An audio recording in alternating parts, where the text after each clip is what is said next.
जहां पर एक अजीब सा सन्नाटा छाया हुआ था। लोग कहते थे कि यहां रात को एक काला साया घूमता है जो किसी को भी अपना शिकार बना सकता है। रमजान, एक समझदार युवक जो शहर से बाहर काम करने के लिए आया था, अब उसी शहर में लौट आया था। उसकी मां ने उसे हमेशा शहर की अंधेरी रातों से दूर रहने की सलाह दी थी, लेकिन रमजान को विश्वास नहीं था कि इन सब कहानियों में कुछ सच्चाई हो सकती है। एक दिन शाम को रमजान अपने पुराने दोस्तों के साथ एक पार्टी में शामिल हुआ।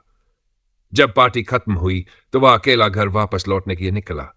जैसे ही उसने शहर की सुनसान सड़कों पर कदम रखा, एक अजीब सी ठंडी हवा चलने लगी। यह हवा इतनी सर्द थी कि उसकी हड्डियां तक कांप रही थी। रमजान ने सोचा बस ये मौसम का असर होगा, लेकिन कुछ देर बाद एक विसाहत सुनाई दी। किसी ने उसका नाम पुकारा था। वह घबराया हुआ आगे बढ़ा, लेकिन फिर अचानक से उसकी नजर एक शैडो साया पर पड़ी जो उसके सामने से भागती हुई दिखाई दी। रमजान ने हिम्मत जुटाते हुए उस साये का पीछा करना शुरू किया। वह साया कभी उसकी आंखों से गायब हो जाता, फिर अचानक से सामने आकर उसे डराता। जब रमजान ने दौड़ते हुए उस साये के पास पहुंचने की कोशिश की, तो वह जैसे ही एक पुराने घर के पास पहुंचा, घर के अंदर से एक खौफनाक आवाज सुनाई दी। मुझे छोड़ दो, मैं तुम्हारी मदद नहीं कर सकता। आवाज एक अजनबी व्यक्ति की थी। रमजान का दिल धड़कने लगा, उसकी सांसें तेज हो गई। उसने सोचा कि वह अब कहीं नहीं भाग सकता। सडनली घर के दरवाजे अपने आप खुल गए और वह अंदर चला गया। वहां का माहौल ऐसा था जैसे समय ने वहां रुकने का फैसला किया हो। हर चीज पर धूल जम चुकी थी और पुरानी तस्वीरें दीवारों पर लगी हुई थी। तभी एक कोल्ड ब्रेथ उसके गालों पर महसूस हुई और एक भयानक फिगर उसकी आंखों के सामने आ खड़ी हुई।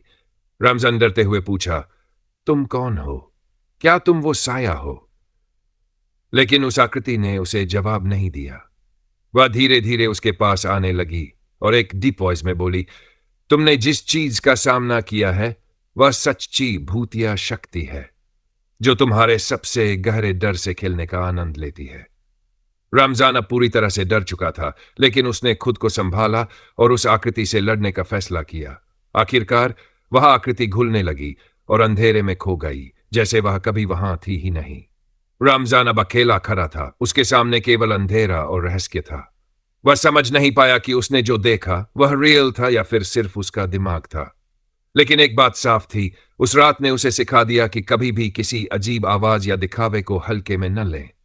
उसने अपने दिल को मजबूत किया और उस स्थान को छोड़ दिया, लेकिन उसके मन में यह सवाल हमेशा रहेगा, क्या वह कुछ और देख रहा था या फिर वह केवल डर का शिकार था? यह कहानी सस्पेंस और फियर का सही मिश्रण है, जिसमें शैडो और हॉरर स्टोरी। रात का सन्नाटा भाग 2। रमजान जब उस पुराने घर से बाहर निकला तो उसकी नजरें बहुत थकी हुई थी।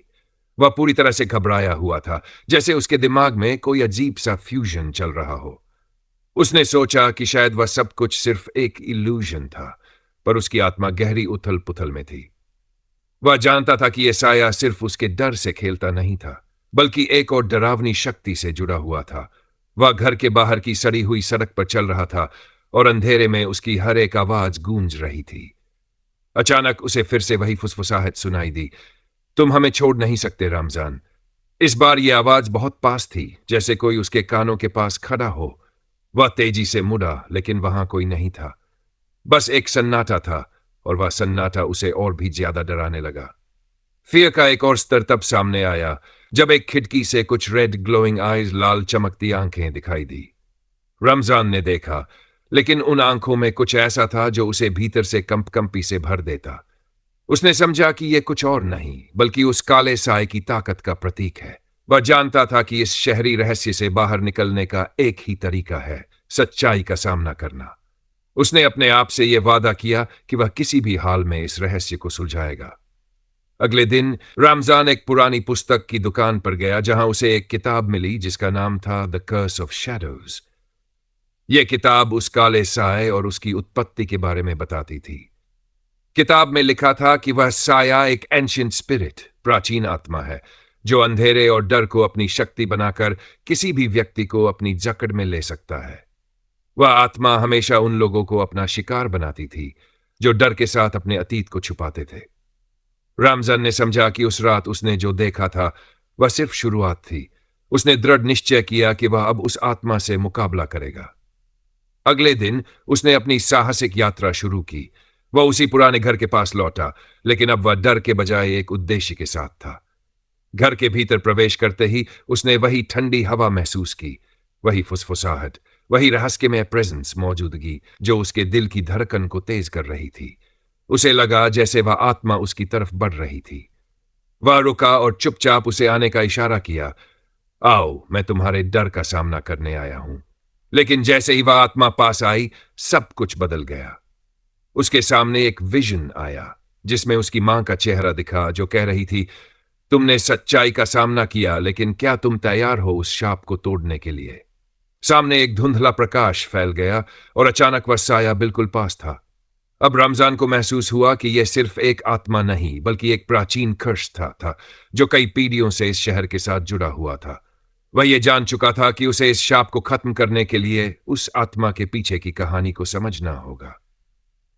सन्नाटे में गहरी सांस लेते हुए रमजान ने तथा उस आत्मा से पूछ ही लिया, तुम क्या चाहते हो? तुम क्या चाहते हो मुझे? आत्मा ने एक गहरी आवाज में जवाब दिया, मैं तुम्हारे भीतर की डर को देख रहा हूं। तुम्हारी सबसे बड़ी गिल्ट अपराध ने मुझे तुम तक पहुंचने का रास्ता दिया है। रमजान की आंखों में आंसू थे, लेकिन उसने अपनी पूरी ताकत जुटाई। उसने उस आत्मा से कहा, मैं तुमसे नहीं डरता, मैं खुद को माफ कर चुका हूं। तुम अब मेरी दुनिया का हिस्सा नहीं रह सकते। तभी वह आत्मा एक गहरे चिल्लाहट के साथ हवा में विलीन हो गई और उसके बाद सब कुछ शांत हो गया। रमजान ने अपनी आंखें खोली और पाया कि वह साया अब वहां नहीं था। वह समझ चुका था कि यह डर और रहस्य अब खत्म हो चुका था और वह फ्री मुक्त हो चुका था। वह घर से बाहर निकला, लेकिन उसके मन में एक गहरी शांति थी। उसने उस रात की घटना से बहुत कुछ सीखा था और अब उसे पता था कि किसी भी रहस्य का सामना करने से पहले सबसे पहले सेल्फ एक्सेप्टेंस की आवश्यकता होती है। वह आगे बढ़ चुका था, लेकिन उसके भीतर एक नई ताकत और समझ आ चुकी थी। इस कहानी में फियर, सेल्फ रियलाइजेशन और करेज के तत्व मिलते हैं, जो दर्शाते हैं कि हर अंधेरे से बाहर निकलने के लिए हमें खुद का सामना करना जरूरी होता है।